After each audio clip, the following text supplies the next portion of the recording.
Hello बच्चों, स्वागत करता हूं आपका अगस्ता एकेडमी के एजुकेशनल प्लेटफॉर्म पे।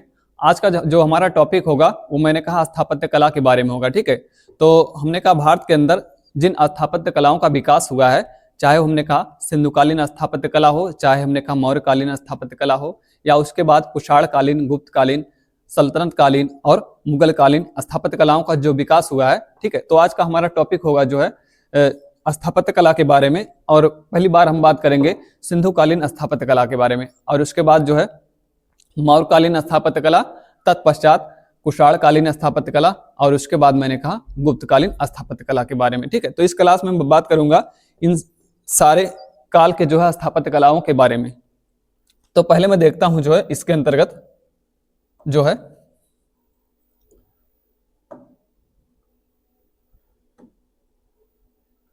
सिंधुकालीन स्थापत्य कला।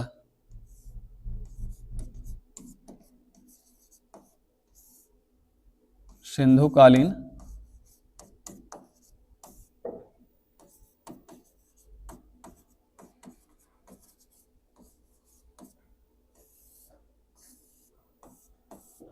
सिंधुकालीन स्थापत्य कला। ठीक है, और सिंधुकालीन स्थापत्य कला के अंतर्गत आप देखोगे तो हमने कहा यहाँ पर जो है स्थापत्य कला का जो आपको उत्कृष्ट उदाहरण मिलता है वो नगरीय नियोजन है।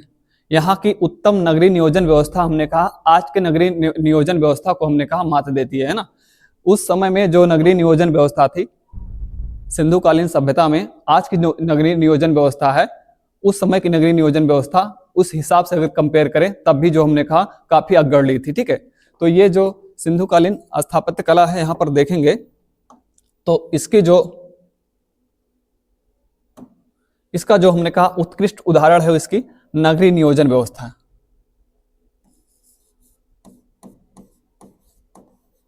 नगरीय नियोजन व्यवस्था।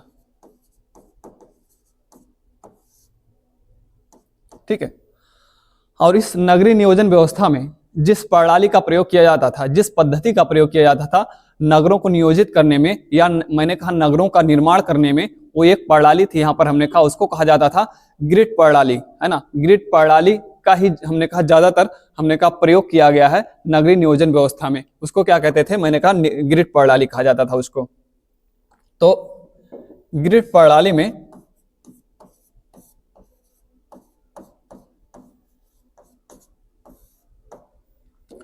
जो चाहे हमने कहा मोहनजोदाड़ो हो, चाहे मैंने कहा हड़प्पा हो, या हमने कहा जो अन्य स्थान हैं, सभी स्थानों में आप देखेंगे तो हमने कहा जिस प्रणाली का प्रयोग ज्यादातर किया गया है वो कौन सी प्रणाली है, वो आपकी ग्रिड प्रणाली है। और ग्रिड प्रणाली का मतलब होता है यहाँ पर जो बस्तियां बसाई जा रही हैं, बस्तियों का निर्माण हमने कहा इस तरह से किया जाता है कि एक दूसरे हमने कहा जो नालियां हैं, जो सड़कें हैं, एक दूसरे को जो है समकोण पर काटती हैं, है ना। और हमने कहा यहाँ का जो बस्तियों के अंदर हमने कहा जो मकान बने होते हैं उनका जो मुख्य द्वार होता है पीछे की तरफ होता है। ठीक है, और हमने कहा जो नालियां होती हैं हमने कहा वो जो है घर के सामने की तरफ होती है, मुख्य नालियां, है ना। तो मुख्य नालियां हो या हमने कहा जो नाले हुआ करते थे, सबको जो बनाया गया था बहुत व्यवस्थित तरीके से बनाया गया था। और हमने कहा उसमें जो जिस प्रणाली का प्रयोग किया जाता था उसको क्या कहा जाता था, उसको कहा जाता था ग्रिड प्रणाली, है ना। तो जब भी पूछा जाए ये ग्रिड प्रणाली हमने कहा कहाँ के नगरीय नियोजन की व्यवस्था है, तो हमने कहा सिंधुकालीन स्थापत्य कला के अंतर्गत जो है ये नगरीय नियोजन व्यवस्था है ग्रिड प्रणाली। ठीक है, और उसके बाद आप देखोगे तो इसके अलावा आप देखेंगे यहाँ पर तो जो दुर्ग हुआ करते थे, हमने कहा नगरीय नियोजन व्यवस्था के अंतर्गत जो दुर्ग हुआ करते थे, जो किले हुआ करते थे, जहां पर हमने कहा जो सैन्य प्रशासन जो व्यवस्था किया गया था, सैन्य प्रशासन का जो व्यवस्था किया गया था, वो हमने कहा ऊपरी क्षेत्र पर, मतलब जो रक्षा करने वाले लोग हुआ करते थे वो दुर्ग के अंदर हमने कहा जो ऊंचाई पर बनाया गया था वहां पर रहा करते थे। बाकी हमने कहा निचले स्तर पर या निचले जो पायदान पर जिसकी व्यवस्था की गई थी उसको क्या कहा गया था, उसको कहा गया था मैंने कहा कि नगरीय व्यवस्था, या हमने कहा वहां पर बस्तियां हुआ करती थी, है ना। तो ऊपरी भाग पर हमने कहा दुर्ग का निर्माण किया गया है और निचले भाग पर जो है बस्तियों का निर्माण किया गया है यहाँ पर। और यहाँ पर देखेंगे तो ये यहाँ पर हमने कहा एक जो है विशाल अन्नागार मिला है, विशाल अन्नागार। ठीक है, और ये विशाल अन्नागार प्राप्त होता है हमने कहा मोहनजोदड़ो से।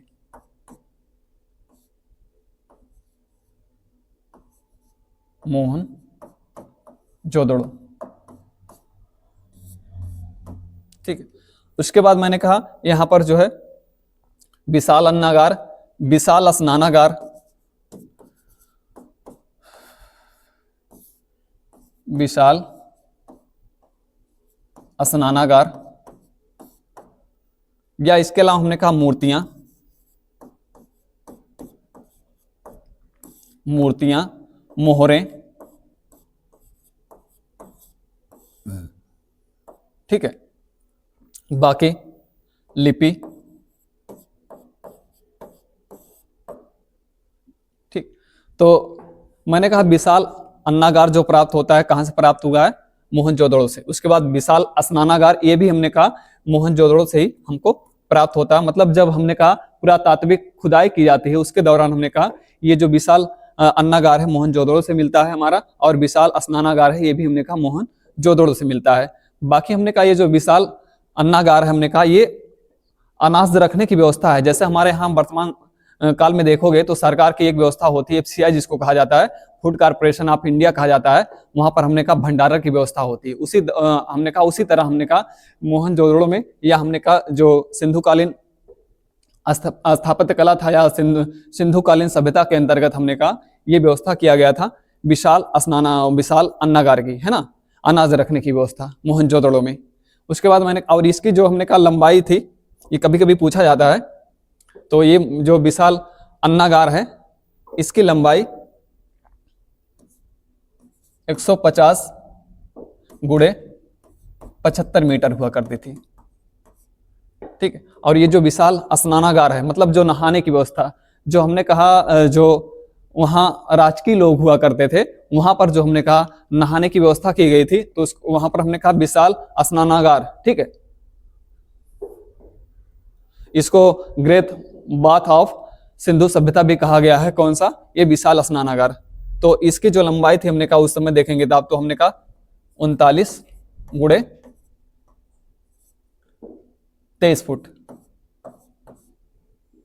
और बहुत सारी मूर्तियां प्राप्त हुई हमने कहा सिंधुकालीन स्थापत्य कला के अंतर्गत। जैसे देखेंगे आप मूर्तियों में, तो हमने कहा एक जो है यहां पर नर्तकी की मूर्ति प्राप्त होती है,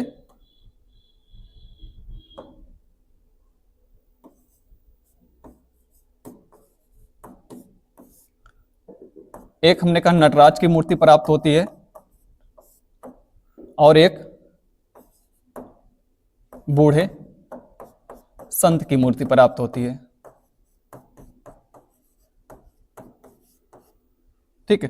तो नर्तकी की मूर्ति जो हमने कहा एक देवी की मूर्ति है, बाकी हमने कहा नटराज की मूर्ति जो एक पुरुष की मूर्ति है। और नटराज की मूर्ति या पुरुष की मूर्ति हमने कहा जिसको हमने कहा पशुपति के रूप में थोड़ा सा आप यहाँ देख सकते हैं नटराज की मूर्ति। बाकी हमने कहा एक बूढ़े संत की मूर्ति जिसका हमने कहा कंधा आधा इस तरह से हमने कहा कटा हुआ, बाकी एक साल जो है कंधे पर पड़ा हुआ है। ये हमने कहा सिंधुकालीन सभ्यता में आपको एक मूर्ति इस तरह की दिखाई देती है स्थापत्य कला में। बाकी हमने कहा मोहरे, तो यहाँ पर जो मोहरे हैं हमने कहा सिंधुकालीन स्थापत्य कला के अंतर्गत आप देखेंगे आपसे पूछा जाता है सिंधुकालीन स्थापत्य कला में मोहरों का आकार कैसा है, चौकोर है या त्रिभुजाकार है, या हमने कहा कि जो है गोलाकार है, किस तरह के हैं। तो ये जो मोहरे प्राप्त हुई हमने कहा सिंधुकालीन स्थापत्य कला में, ये मोहरे कैसे हैं, हमने कहा ये चौकोर हैं। कैसी हैं, चौकोर, इनका आकार जो हमने कहा चौकोर है, ठीक है। और इन मोहरों पर बहुत सारे हमने कहा जंतुओं का या हमने कहा जीव जंतुओं का अंकन मिलता है, बहुत सारे जानवरों का अंकन मिलता है। जैसे आप देखेंगे बहुत सारे जानवरों का अंकन जो मिला है मोहरों पर, तो इसमें आप देखेंगे आपसे पूछा जाता है जैसे जैसे मैंने कहा बाघ है, बाघ, भैंसा, गैंडा, या इसके अलावा बकरी, ऊंट या सुअर, ठीक है। तो बकरी ऊंट सुअर का ज्यादा मिलता नहीं, लेकिन कुछ जगहों पर हमने कहा इस तरह के अंकन मिलते हैं सिंधुकालीन सभ्यता की मोहरों पर। लेकिन ज्यादातर हमने कहा बाघ, भैंसा, गैंडा, इनका अंकन ज्यादा मिलता है सिंधुकालीन। और जो ज्यादा महत्वपूर्ण हमने कहा इन मोहरों पर, यहाँ पर आप देखोगे तो यहाँ पर हमने कहा एक जो है एक कुबड़ वाला बैल, ठीक है, कुबड़ वाला बैल, कुबड़ वाला बैल, और एक सींग वाला बैल इसको कहा गया, एक सींग वाला बैल, ठीक है, एक सींग वाला बैल। इसका अंकन ज्यादा मिलता है हमने कहा हड़प्पा कालीन या हमने कहा सिंधु कालीन सभ्यता की मोहरों पर कुबड़ वाला बैल, है ना। उसके बाद हमने कहा लिपि जो है ये सिंधु कालीन स्थापत्य कला के अंतर्गत आप लिपि के बारे में देखेंगे तो यहाँ पर जो लिपि है उसको वह चित्रात्मक लिपि है। कैसी है? चित्रात्मक लिपि।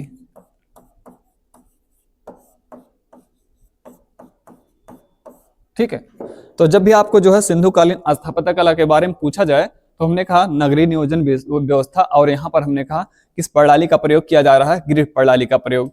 ठीक है, ग्रिड प्रणाली का मतलब मैंने कहा समकोण पर काटती हुई सड़कें या समकोण पर काटती हुई नालियां हैं, और इसके अलावा मैंने कहा विशाल अन्नागार जो है, विशाल स्नानागार है, मूर्तियां हैं, मोहरे हैं और लिपियां हैं, है ना। तो ये जो हमने कहा सिंधु कालीन स्थापत्य कला है। इसके बाद अगली जो स्थापत्य कला है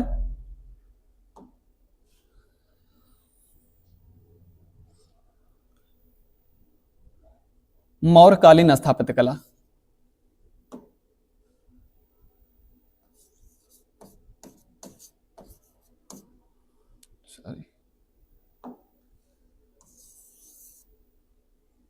मौर्यकालीन स्थापत्य कला।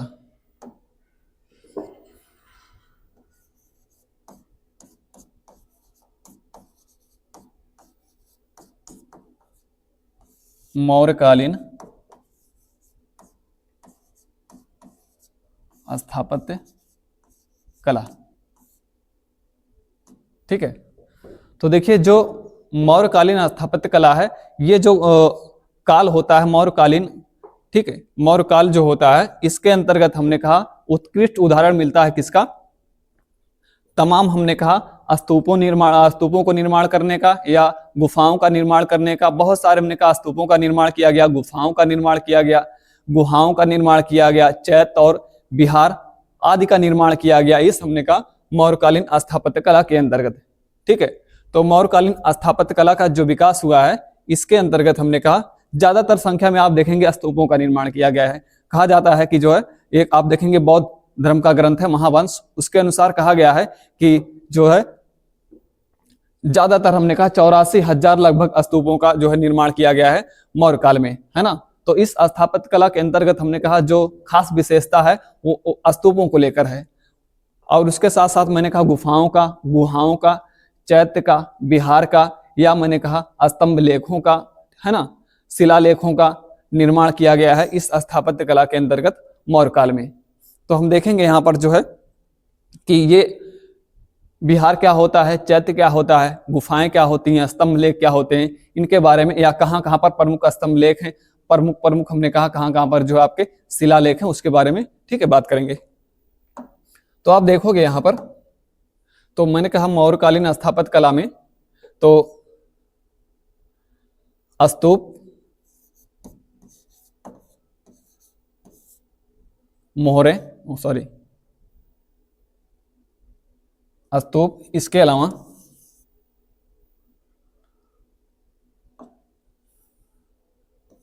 गुफाएं, स्तूप, गुफाएं, गुहाएं,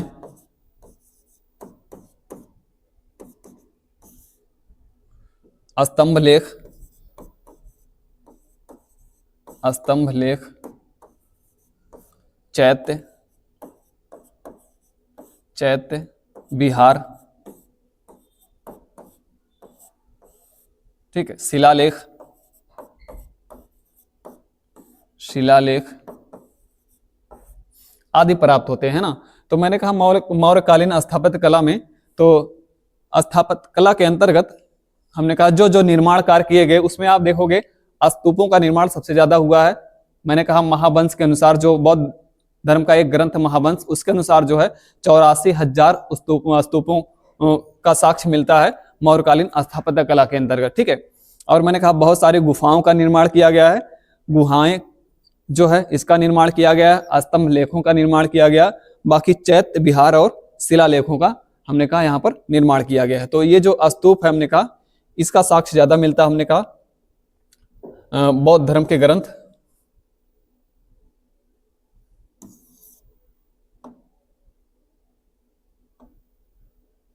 बौद्ध धर्म के ग्रंथ महावंश के अनुसार, महावंश के अनुसार हमने कहा 84,000 स्तूपों का साक्ष्य मिलता है। इनके अनुसार मैंने कहा 84,000 स्तूपों का निर्माण कराया गया।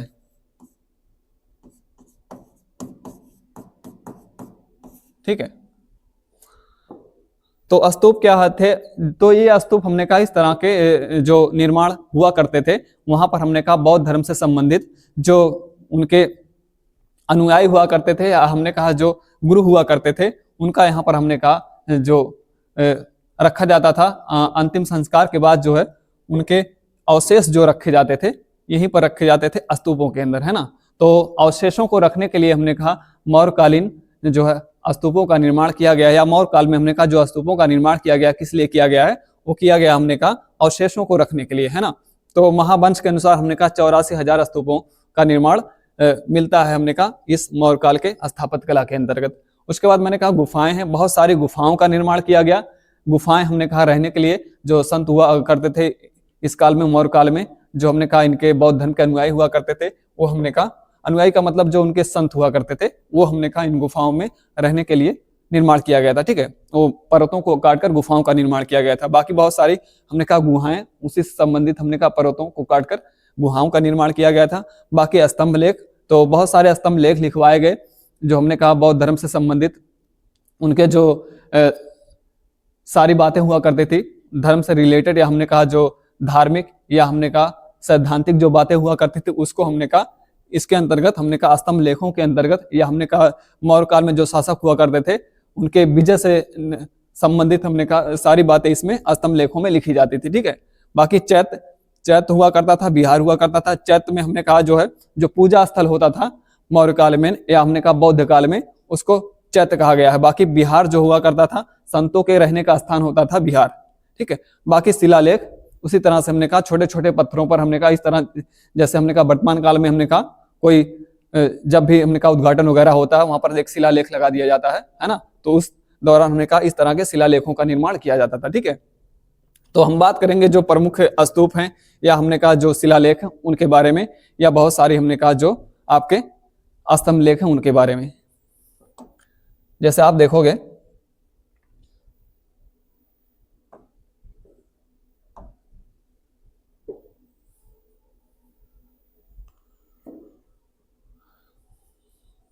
स्तंभ लेख,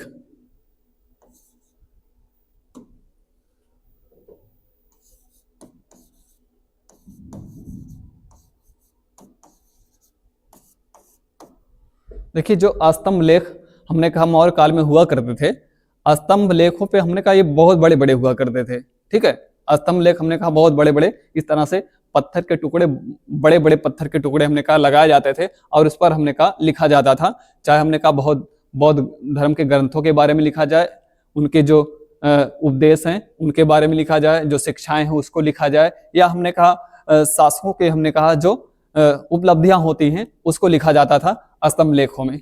तो स्तंभ लेख आप देखोगे यहाँ पर तो कुछ प्रमुख स्तंभ लेख आपको दिखाई देते हैं जिसके बारे में आपसे पूछा जाता है। जैसे आप देखोगे तो एक है आपका सारनाथ स्तंभ लेख,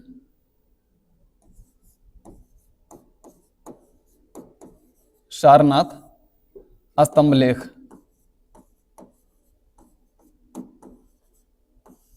ठीक है, इसके अलावा आपका है लौरिया, अरराज स्तंभ लेख, और इसके अलावा लौरिया नंदगढ़ स्तंभ लेख, लौरिया नंदगढ़ स्तंभ लेख। ठीक है, और इसके अलावा हमने कहा रामपुरवा स्तंभ लेख, रामपुरवा स्तंभ लेख। ठीक है, ये चार प्रमुख स्तंभ लेखों के बारे में आपसे बहुत पूछा जाता है कि जो है मौर्य काल में जो है स्तंभ लेखों का निर्माण किया गया, तो ये सारनाथ का स्तंभ लेख, लौरिया राज स्तंभ लेख, और हमने कहा लौरिया नंदगढ़ स्तंभ लेख और रामपुरवा स्तंभ लेख। ये जो सारनाथ का स्तंभ लेख, ये हमने कहा आप जानते हैं वाराणसी में स्थापित किया गया है। कहां पे? वाराणसी में। ठीक है, ये स्तंभ लेख हमने कहा वाराणसी में स्थापित किया गया है। बाकी ये जो लौरिया राज स्तंभ लेख है, ये कहां पे? हमने कहा ये तीनों याद रखिएगा, तीनों जो बिहार के अंदर है। कहां पे? बिहार के अंदर। और बिहार के हमने कहा जो आपका चंपारण है वहां पे। तो ये हमने कहा लौरिया राज या लौरिया नंदगढ़ या रामपुरवा, ये तीनों स्तंभ लेख बहुत पूछे जाते हैं। तो तीनों स्तंभ लेखों को याद रखिएगा कहां पे हैं, ये बिहार के अंदर और चंपारण जिले में हमने कहा तीनों को स्थापित किया गया है। बाकी ये आप जानते हैं सारनाथ स्तंभ लेख, ठीक है, ये कहां पर स्थापित किया गया है? वाराणसी के अंदर इसकी स्थापना की गई, उसको वहां पर स्थापित किया गया है। बाकी इसके अलावा स्तंभ लेखों के अलावा आप देखेंगे तो यहाँ पर जो प्रमुख शिलालेख हुआ करते थे, जैसे मौर्यकालीन स्थापत्य कला के अंतर्गत शिलालेख,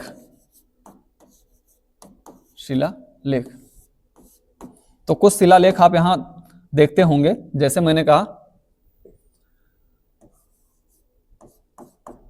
मास्की शिलालेख, मास्की शिलालेख, ठीक है। इसके अलावा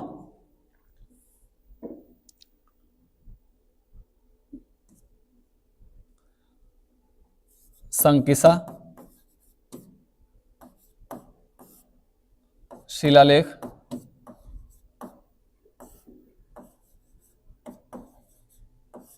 ठीक है, और गुर्जरा शिलालेख, गुर्जरा शिलालेख। ये तीन प्रमुख शिलालेख हैं जिसके बारे में आपसे पूछा जाता है कि मौर्य काल में जो है शिलालेखों के बारे में। मास्की शिलालेख, संकिसा इसको कहते हैं, संकिसा शिलालेख और गुर्जरा शिलालेख। तो ये मास्की शिलालेख कहाँ पे है? तो ये हमने कहा रायचूर कर्नाटक के अंदर है। ये है आपका रायचूर कर्नाटक के अंदर, रायचूर कर्नाटक में, ठीक है। और ये जो आपका संकिसा शिलालेख है, ये है आपका फर्रुखाबाद में, ठीक है।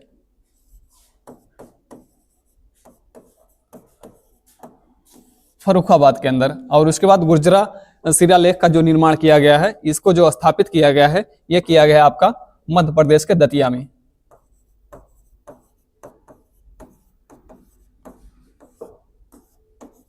मध्य प्रदेश के दतिया जिला में, ठीक है। तो जब इस शिलालेखों के बारे में आपसे पूछा जाता है, तो मैंने कहा खासकर जो है इन तीन शिलालेखों के बारे में पूछा जाता है। जैसे मैंने कहा मास्की शिलालेख, ये रायचूर कर्नाटक के अंतर्गत स्थापित किया गया है।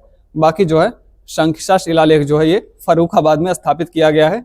और जो आपका गुर्जरा शिलालेख है, ये हमने कहा दतिया जिला मध्य प्रदेश में स्थापित किया गया है, ठीक है। तो मैंने कहा आपसे जो है कि जो स्तंभ लेख हुआ करते थे और शिलालेख हुआ करते थे, इनकी स्थापना हमने कहा मौर्यकालीन शासकों के द्वारा किया गया, ठीक है। इसके बाद जो स्थापत्य कला के अंतर्गत अन्य चीजें हैं इसमें,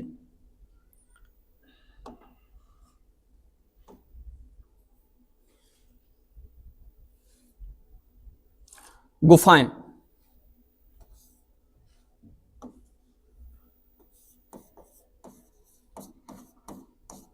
ठीक है।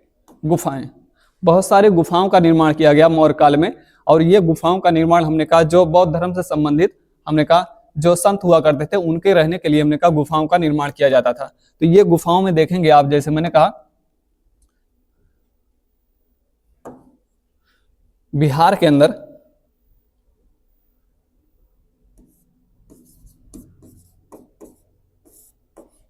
अंदर बराबर की पहाड़ियों में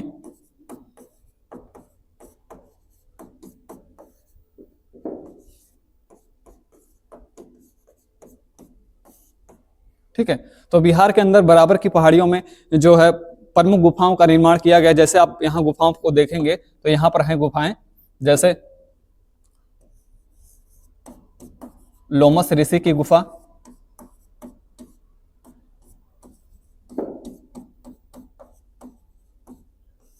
कर्ण चौपड़ की गुफा, कर्ण चौपड़ की गुफा,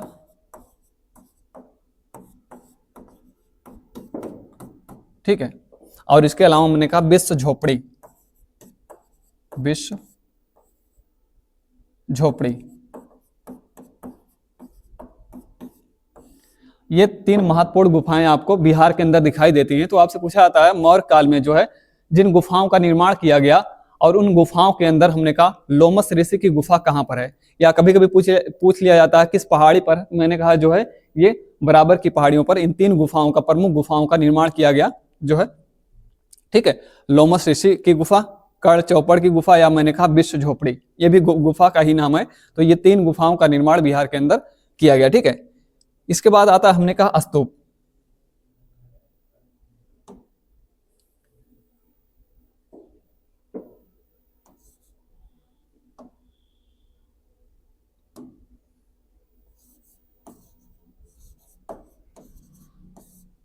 स्तूप, तो हमने कहा मौर्य काल में बहुत सारे स्तूपों का निर्माण किया गया, जिसमें आप जानते होंगे सांची का स्तूप जो हमने कहा सबसे प्रमुख या सबसे बड़ा स्तूप कहलाता है। तो मैंने आपको बताया था कि जो है स्तूपों के अंदर ज्यादातर हमने कहा मौर्य काल में स्तूपों का ही निर्माण किया गया। 84,000 स्तूपों की बात की जाती है मौर्य काल में। तो स्तूपों के अंदर मैंने कहा जो सबसे प्रमुख स्तूप वो कौन सी है, मैंने कहा सांची का स्तूप,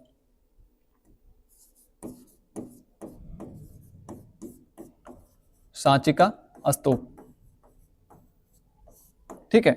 और सांची के स्तूप के अंतर्गत आप देखोगे तो हमने कहा इसको, ये जो है सबसे बड़ा स्तूप कहलाता है, इसको सबसे बड़ा स्तूप कहा गया है, सांची का स्तूप सबसे बड़ा स्तूप है ना।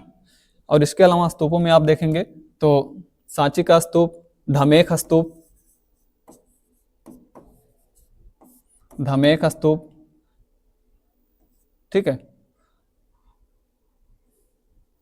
तो ये जो सांची का स्तूप है ये कहां पर स्थापित किया गया है, मतलब इसका निर्माण किया गया है सांची स्तूप को, तो ये आपका कहां पे है, रायसेन जिला में।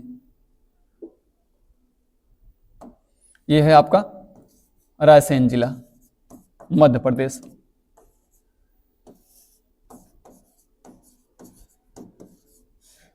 मध्य प्रदेश के अंदर मैंने कहा आपसे बहुत पूछा जाता है ये कि जो है सांची का स्तूप कहाँ पे है, तो राज्य का नाम पूछा जाता है तो मध्य प्रदेश, लेकिन हमने कहा अब जिला का नाम पूछा जाता है तो हमने कहा रायसेन जिला के अंतर्गत मध्य प्रदेश में सांची का स्तूप बनाया गया है ना, और सबसे बड़ा स्तूप यही कहलाता है। इसके अलावा मैंने कहा धमेख स्तूप है, और धमेख स्तूप का निर्माण कहाँ पर किया गया है, इसका निर्माण किया गया है आपके सारनाथ में, सारनाथ या वाराणसी के पास, वाराणसी के पास,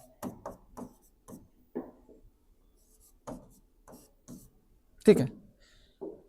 इसके अलावा हमारा एक प्रमुख स्तूप है, उसको कहा जाता है भरहुत स्तूप, भरहुत स्तूप, ठीक है। और ये स्थापित किया गया है, ये बनाया गया है, इसका निर्माण किया गया है भरहुत स्तूप का, ये मध्य प्रदेश के सतना में, मध्य प्रदेश के सतना में, ठीक है। 3 बातें याद रखिएगा, मैंने कहा जब भी स्तूपों के बारे में पूछा जाता है ये 3 प्रमुख स्तूप हैं, सांची का स्तूप, धमेख स्तूप, भरहुत स्तूप। और ये हमने कहा सांची का स्तूप रायसेन जिला में है, धमेख स्तूप जो हमने कहा वाराणसी के पास है जिसको सारनाथ कहा जाता है, या मैंने कहा भरहुत स्तूप जो है आपका मध्य प्रदेश में है, सतना जिला में, है ना। तो ये हमने कहा प्रमुख स्तूप, हमने कहा स्थापत्य कला के अंतर्गत मौर्यकालीन स्थापत्य कला में, ठीक है। तो स्तूप क्या होते हैं, हमने कहा स्तूपों के बारे में थोड़ी सी बातें देखेंगे यहां पर। तो जैसे आप देखोगे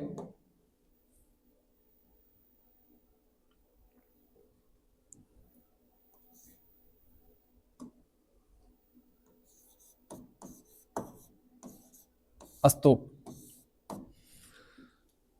तो स्तूप का हमने कहा जो निर्माण किया जाता था, तो मैंने आपको बताया कि स्तूपों का निर्माण जो है अवशेष रखने के लिए, जो हमने कहा बौद्ध धर्म से संबंधित संत हुआ करते थे या उनके अनुयायी हुआ करते थे, उनके जो अवशेषों को रखने की व्यवस्था की गई थी वो स्तूपों में रखने की व्यवस्था की गई थी। तो स्तूपों के अलग अलग भाग होते हैं। आपसे पूछा जाता है कि किस भाग को क्या कहा जाता है स्तूपों के अंदर। जैसे आप देखोगे तो मैंने कहा स्तूपों में इस तरह का एक निर्माण किया जाता है, ठीक है, इस तरह का, है ना, इस तरह का। तो इस तरह का हमने कहा एक निर्माण जो किया जाता है इसको क्या कहते हैं, स्तूप कहते हैं। तो इसमें अलग अलग भाग होते हैं। जैसे आप देखेंगे तो ये जो ऊपर का भाग होता है, जैसे मैंने कहा उसको ध्वज कहा जाता है, ध्वज, कलश, ठीक है। कलश वैसे बहुत कम यूज करते थे इस शब्द का, ठीक है। तो मैंने कहा यहां पर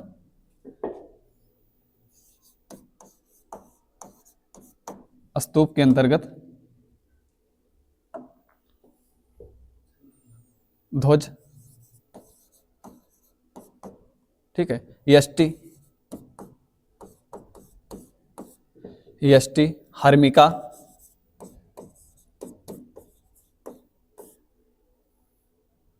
यष्टि, हर्मिका, वेदिका,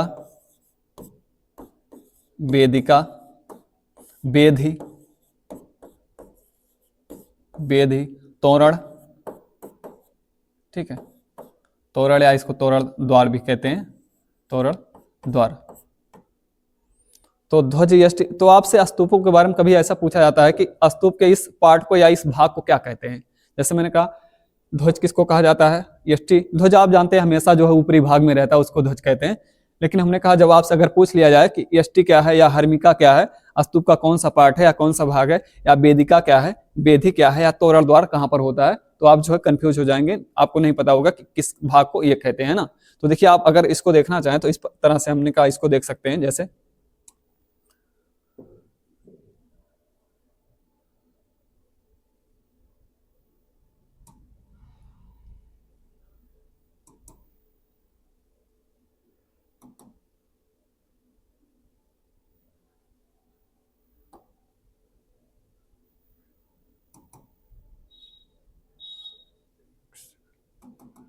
नहीं रहा है,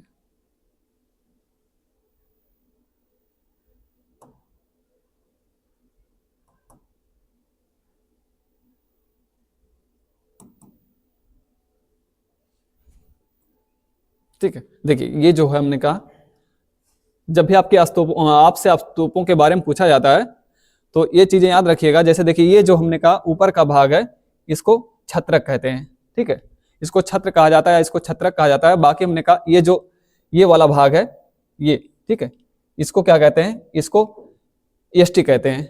यहाँ पर यत्री लिखा है लेकिन यत्री नहीं, उसको यष्टि कहा जाता है।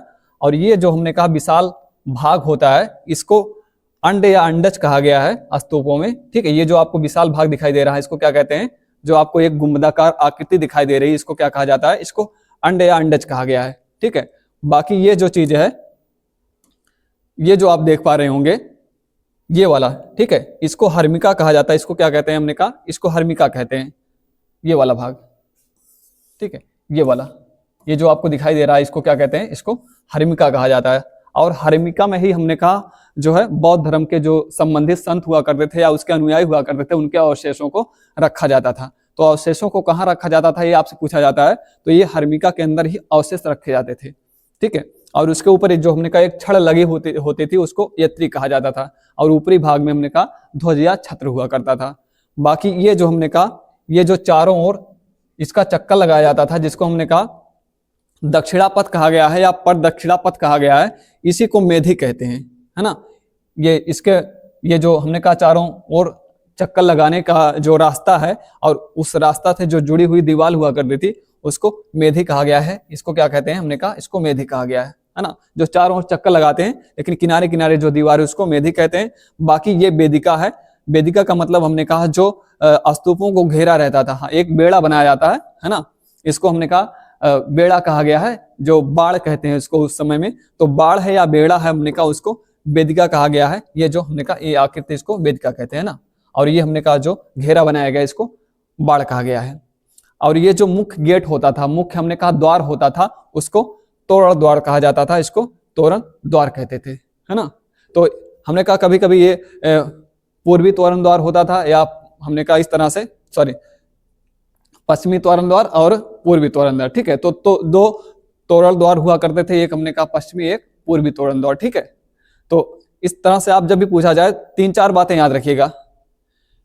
ये जो छड़ लगा हुआ है इसको यष्टि कहा जाता है, बाकी ये हर्मिका है, और हमने कहा ये मेधी है, और ये वेदिका है, और ये जो आपको गुम्बदाकार दिखाई दे रही है इसको अंडज कहा जाता है या अंडा कहा जाता है। ठीक है,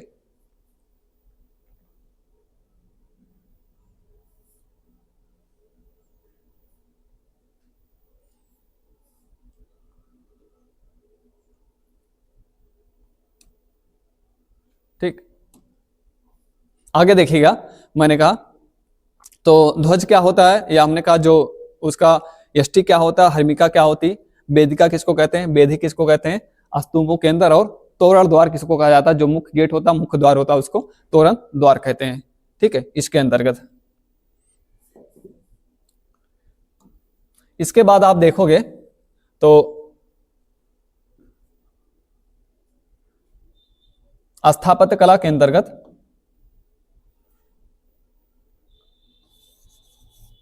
कुषाण कालीन स्थापत्य कला, कुषाण कालीन स्थापत्य कला। ठीक है, और कुषाण कालीन स्थापत्य कला में जो चीजें हैं हमने कहा, तो यहां पर 2 कला शैलियों का विकास आपको दिखाई देता है। एक मैंने कहा गांधार कला शैली, एक मथुरा कला शैली। ठीक है, गांधार कला शैली क्या है या मथुरा कला शैली क्या है, उसके बारे में बात करते हैं। तो जब भी पूछा जाए ये गांधार कला शैली और मथुरा कला शैली का विकास कब हुआ है, तो हमने कहा कुषाण काल में हुआ है। तो ये इसके अंतर्गत कुषाण कालीन स्थापत्य कला के अंतर्गत 2 शैलियां हैं। एक मैंने कहा गांधार कला शैली, गांधार कला शैली, एक मथुरा कला शैली। मथुरा कला शैली। ठीक है, तो गांधार कला शैली और मथुरा कला शैली। गांधार कला शैली आप देखेंगे, ये जो है इस कला शैली का जो संबंध है ये बौद्ध धर्म से है।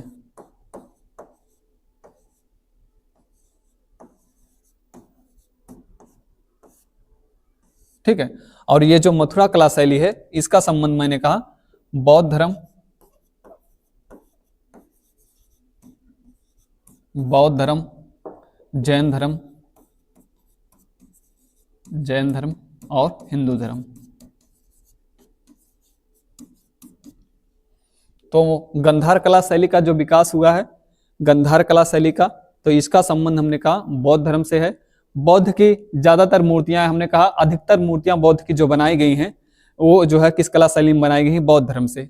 एक क्वेश्चन आपका ऐसे पूछा जाता है कि बुद्ध की जो प्रथम मूर्ति बनाई गई वह किस कला शैली में बनाई गई, तो याद रखिएगा ज्यादातर मूर्तियां तो मैंने कहा कि गांधार कला शैली में ही महात्मा बुद्ध की बनी है, लेकिन हमने कहा जो पहली मूर्ति बनाई गई थी वो मथुरा कला शैली में बनाई गई थी बुद्ध की। ठीक है, तो याद रखिएगा उल्टा है, ज्यादातर मूर्तियों का निर्माण हमने कहा गांधार कला शैली में बुद्ध की मूर्तियों का किया गया है, लेकिन पहली मूर्ति जो उनकी बनाई गई थी मथुरा कला शैली में बनाई गई थी। ठीक है, तो जब भी गांधार कला शैली के बारे में पूछा जाए तो बौद्ध धर्म से संबंधित है, और मथुरा कला शैली का संबंध जो हमने कहा बौद्ध धर्म, जैन धर्म और हिंदू धर्म तीनों से।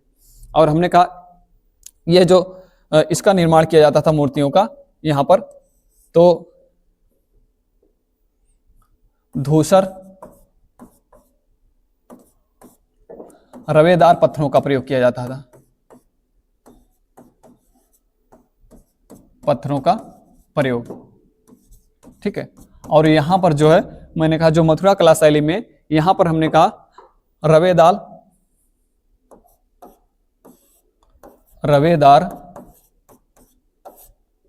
लाल बलुआ पत्थर का प्रयोग किया गया है, लाल बलुआ पत्थर का प्रयोग किया गया है। ठीक है, तो मैंने कहा कुषाण कालीन स्थापत्य कला में 2 चीजें याद रखिएगा, गांधार कला शैली और मथुरा कला शैली।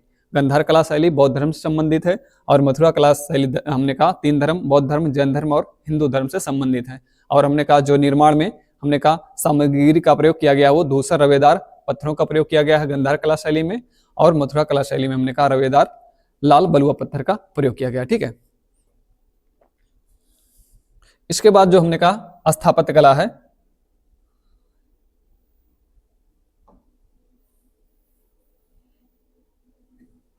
वो है आपका गुप्तकालीन स्थापत्य कला।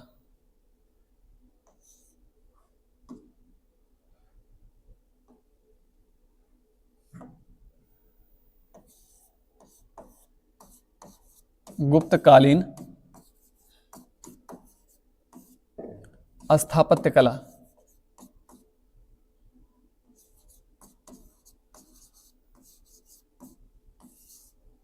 ठीक है। तो ये जो गुप्तकालीन स्थापत्य कला है, यहाँ पर आप देखेंगे तो ज्यादातर हमने कहा स्थापत्य कला के अंतर्गत यहाँ पर हमने कहा मंदिरों का निर्माण होता है, और मंदिरों के निर्माण के अंतर्गत हमने कहा तीन प्रमुख शैलियों का विकास होता है गुप्तकालीन स्थापत्य कला में।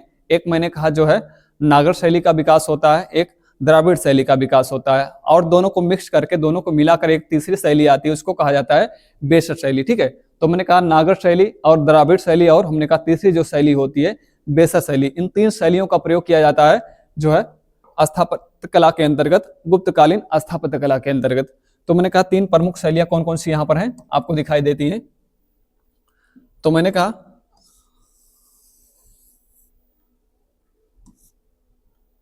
एक है आपकी नागर शैली,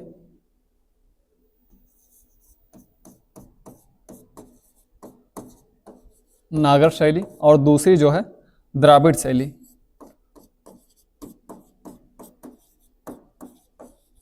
द्राविड़ शैली, और तीसरी मैंने कहा बेसर शैली, बेसर शैली। ठीक है, इन तीन शैलियों का विकास होता है गुप्तकालीन स्थापत्य कला में। तो ये जो नागर शैलियां हैं,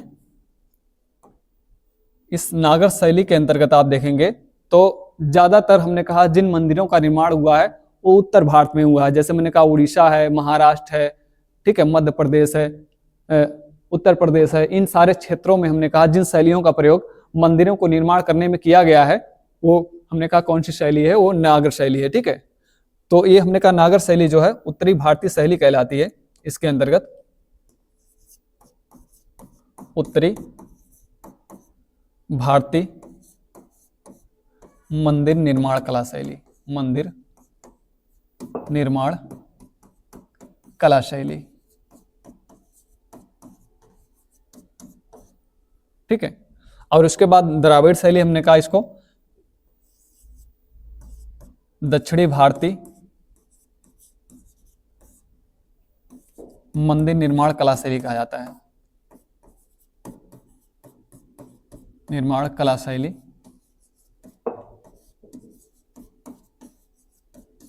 ठीक है, तो ये द्राविड़ शैली हमने कहा दक्षिण भारत के अंतर्गत, जैसे आप देखोगे तो हमने कहा गोदावरी नदी से लेकर, या हमने कहा आपका जो गोदावरी नदी का क्षेत्र है वहां से लेकर कन्याकुमारी तक हमने कहा इस शैली का विकास हुआ है। सारे मंदिरों का निर्माण जो गोदावरी नदी से लेकर हमने कहा कन्याकुमारी तक मंदिरों का निर्माण हुआ है, ज्यादातर इसी शैली में सारे मंदिर जो है निर्मित है। ठीक है, द्राविड़ शैली में। बाकी तीनों को मिक्स करके हमने कहा एक तीसरी शैली आती है आपको, उसका निर्माण हमने कहा थोड़ा सा हमने कहा नागर शैली से लिया गया है, थोड़ा सा उसका कुछ चीजें हमने कहा जो है द्राविड़ शैली से ली गई हैं, उसको मिक्स करके हमने कहा बेसर शैली बना दी गई है। ठीक है, तो आप देखोगे जब भी हमने कहा नागर शैली के अंतर्गत जो उदाहरण है इसके मंदिरों के, जैसे आप देखते हैं यहाँ पर, तो जैसे मैंने कहा कंदरिया महादेव मंदिर,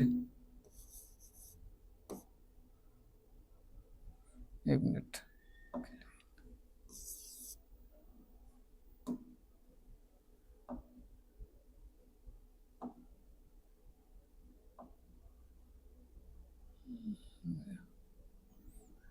कंदरिया महादेव मंदिर। ठीक है,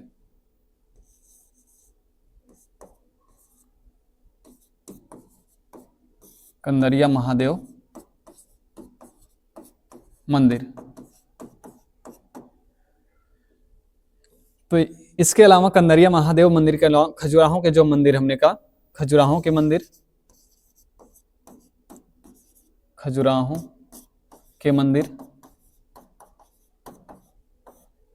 ये जो खजुराहो के मंदिर है उसी के अंतर्गत हमने कहा खजुराहो का मंदिर जो हमने कहा किसी एक विशेष मंदिर का नाम नहीं है ना, ये पूरा समूह है मंदिरों का, जिसके अंतर्गत हमने कहा कंदरिया महादेव का मंदिर भी आता है। ठीक है, या इसके अलावा आप देखोगे तो मैंने कहा दशावतार विष्णु का मंदिर, विष्णु का मंदिर। ठीक है, या इसके अलावा सूर्य मंदिर, सूर्य मंदिर। ये सारे उदाहरण हमने कहा नागर शैली के। और द्राविड़ शैली में देखेंगे तो मैंने कहा जो आपका बृहदेश्वर मंदिर है, बृहदेश्वर मंदिर या विरूपाक्ष मंदिर, विरूपाक्ष मंदिर। ठीक है, तो बृहदेश्वर मंदिर या मैंने कहा विरूपाक्ष मंदिर, ये जो उदाहरण है किसके हैं? द्राविड़ शैली के।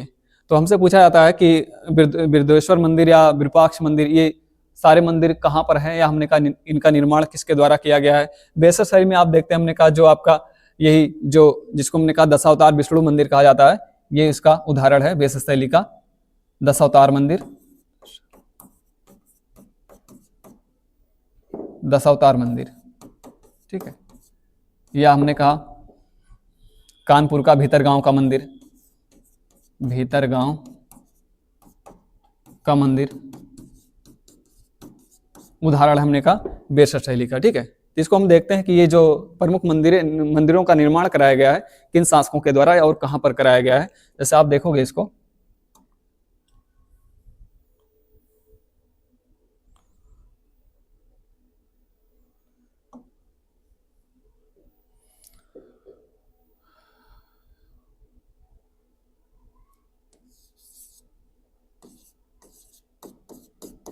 कंदरिया महादेव। ठीक है, या आप देखते होंगे कोणार्क सूर्य मंदिर,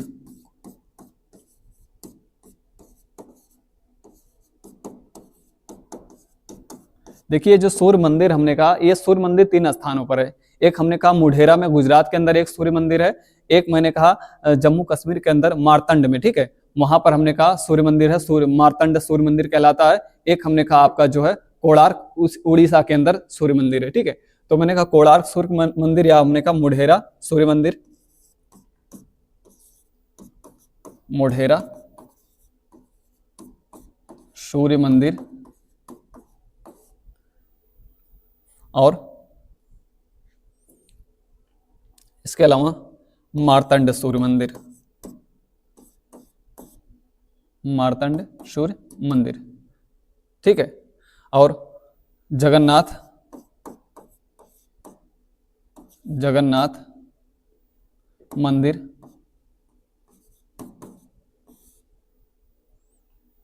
और लिंगराज मंदिर, लिंगराज मंदिर। ये जो हमने कहा कंदरिया महादेव है, कोणार्क का सूर्य मंदिर है, मुढेरा का सूर्य मंदिर है, मारतंड सूर्य मंदिर है, जगन्नाथ का मंदिर है और लिंगराज का मंदिर है ना। ये सारे उदाहरण जो हमने कहा किस शैली के हैं, या आप देखेंगे अयोध्या, अयोध्या श्री राम मंदिर, श्री राम मंदिर। ये सारे उदाहरण जो हमने कहा नागर शैली के उदाहरण हैं। सारे मंदिरों का निर्माण किसमें किया गया है? नागर शैली में किया गया है। ठीक है, तो देखिए ये जो है स्थानों का नाम आपसे जब भी पूछा जाता है, जैसे मैंने कहा कंदरिया महादेव जो मंदिर है ये मध्य प्रदेश के अंदर, ठीक है, मध्य प्रदेश में खजुराहो में। और ये जो कोणार्क सूर्य मंदिर है ये कहां पर? तो ये उड़ीसा के अंदर,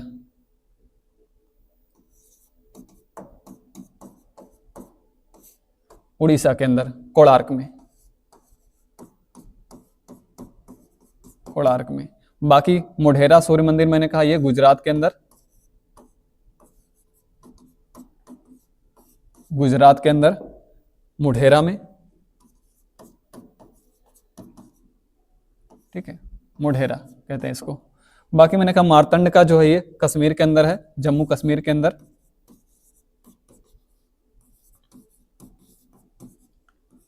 और ये जगन्नाथ मंदिर ये उड़ीसा में, पुरी के अंदर, उड़ीसा में पुरी के अंदर, ठीक है। बाकी लिंगराज मंदिर, जगन्नाथ मंदिर हमने कहा ये जो है पुरी के अंदर, और लिंगराज मंदिर ये जो है आपका उड़ीसा में भुवनेश्वर के अंदर, भुवनेश्वर, ठीक है। और अयोध्या श्री राम मंदिर आप जानते हैं अयोध्या के अंदर इसका निर्माण किया गया है, अयोध्या के अंदर। तो ये सारे मंदिर हमने कहा जो है किस शैली में है, नागर शैली में।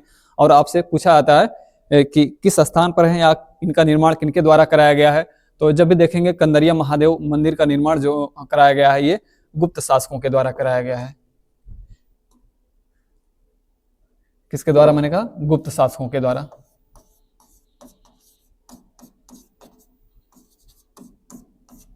ठीक है। और बाकी कोणार्क सूर्य मंदिर, इसका निर्माण हमने कहा नरसिंह देव प्रथम के द्वारा कराया गया है, नरसिंह देव प्रथम। और आपका मोढेरा सूर्य मंदिर भीमदेव द्वितीय के द्वारा, भीमदेव द्वितीय, ठीक है, भीमदेव द्वितीय के द्वारा कराया गया है। बाकी मैंने कहा मार्तंड सूर्य मंदिर ये जो है जम्मू कश्मीर के अंदर, और जगन्नाथ मंदिर उड़ीसा पुरी के अंदर ये जो है ययाति केसरी के द्वारा इसका निर्माण कराया गया है, ययाति केसरी, ययाति केसरी, ठीक। और लिंगराज मंदिर जो भुवनेश्वर के अंदर है इसका निर्माण कराया गया है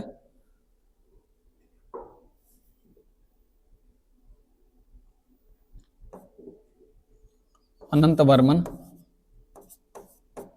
अनंत बर्मन चोडगंगदेव, ठीक है। तो अयोध्या का श्री राम मंदिर आप जानते हैं हमने कहा अयोध्या के अंदर है।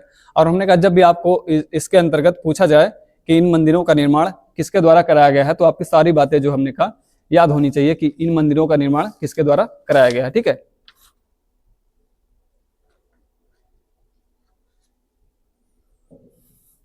ठीक, तो कंदरिया महादेव खजुराहो के अंदर, कोणार्क सूर्य मंदिर हमने कहा उड़ीसा के अंदर, और मोढेरा सूर्य मंदिर गुजरात के अंदर, मार्तंड जम्मू कश्मीर के अंदर, जगन्नाथ जो है ये उड़ीसा के अंदर, याद केसरी सॉरी ये आनंद बर्मन, ठीक है, इसको आनंद बर्मन द्वारा, ये आनंद बर्मन, ठीक है, ये है याति केसरी, याति केसरी,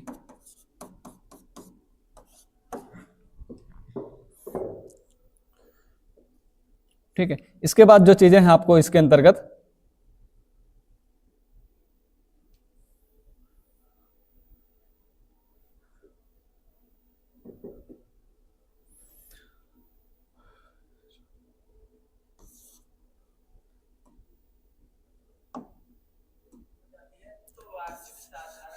बिरदेश्वर मंदिर, बिरदेश्वर मंदिर, और जो है विरूपाक्ष मंदिर, विरूपाक्ष मंदिर, और कैलाश मंदिर, कैलाश मंदिर, ठीक है। तो ये इसका निर्माण जो कराया गया है, जैसे आप देखोगे बिरदेश्वर मंदिर का जो निर्माण कराया गया है तंजावुर के अंदर, कहाँ पे? तंजावुर के अंदर ये कराया गया है, मैंने कहा राजराज प्रथम के द्वारा, राजराज प्रथम के द्वारा, ठीक है। और ये जो विरूपाक्ष मंदिर है, ये तीनों मंदिर मैंने आपको बताया जो है द्राविड़ शैली में इनका निर्माण किया गया है, और विरूपाक्ष मंदिर का निर्माण कराया गया है। ये निर्माण कराया गया विरूपाक्ष मंदिर का कहाँ पे? तो इसका निर्माण कराया गया है विजयनगर में, विजयनगर हम्पी में। जब भी पूछा जाए कि विरूपाक्ष मंदिर कहाँ पे है तो आप बताएंगे विजयनगर, मतलब उस समय विजयनगर हुआ करता था, तो हमने कहा वर्तमान में जो आपका कर्नाटक का हम्पी है वहां पे ये है विरूपाक्ष मंदिर, ठीक है। और कृष्णदेवराय प्रथम के द्वारा इसका निर्माण कराया गया, कृष्णदेव राय प्रथम, ठीक। और जो आपका कैलाश मंदिर है ये कहाँ पे है, तो ये कैलाश मंदिर जो है ये औरंगाबाद के अंदर,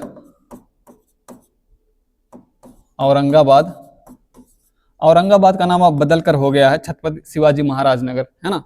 इसका नाम क्या हो गया है, छत्रपति शिवाजी महाराज नगर, छत्रपति शिवाजी महाराज नगर, याद रखिएगा। हमने कहा जो औरंगाबाद है इसका नाम बदल कर क्या कर दिया गया है, छत्रपति शिवाजी महाराज नगर, ठीक है। तो कैलाश मंदिर, ये जो कैलाश मंदिर है इसका निर्माण कराया गया था कृष्ण प्रथम द्वारा, ठीक। तो तीनों मंदिरें बहुत ज्यादा पूछी जाती हैं कि बृहदेश्वर मंदिर कहाँ पे है, तो तंजावुर में। इसका निर्माण किसके द्वारा कराया गया है, राजराज प्रथम के द्वारा।